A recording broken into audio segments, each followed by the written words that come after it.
मित्रांनो, तुम्ही जर आता गणपतीचा सीझन आहे आणि जर त्या साईडच्या ट्रिप्स घेत असताल पेठेमधल्या, तर थोडेसे पेशन्स ठेवा.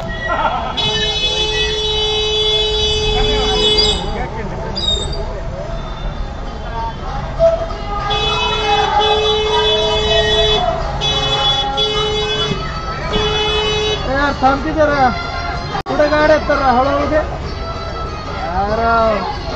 या ठिकाणी पाहिलं असेल की पाठीमागं रिक्षावाला किती हॉर्न वाजवतात आणि रिक्षामध्ये आणि कारमध्ये फरक असतो.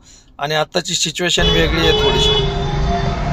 हा तोच रिक्षावाला आहे आता पाठीमागून आता राईट साईडने मला ओव्हरटेक करत आहे का. आता जर तुम्हाला एवढी घाई असेल ना तर तुम्ही इकडे येऊ नका. जर तुमच्यामध्ये पेशन्स नसतील तर अजिबात पेठेमध्ये येऊ नका, का तर लोकांची गर्दी असते आणि लोकांसोबत छोटे मुलं देखील असतात. तर अशा ठिकाणी फार स्लो गाड्या चालवायला लागतात, फार सेन्सिबल होऊन गाड्या चालवायला लागतात. त्याच्यामुळंच सांगतोय की जर तुम्हाला पेशन्स राहत नसतील गाडी चालवताना तर अजिबात पेठेकडल्या ट्रिप्स घेऊ नका. गणपती जेवढ्या एरियामध्ये आहेत तिथल्या अजिबात ट्रिप घेऊ नका.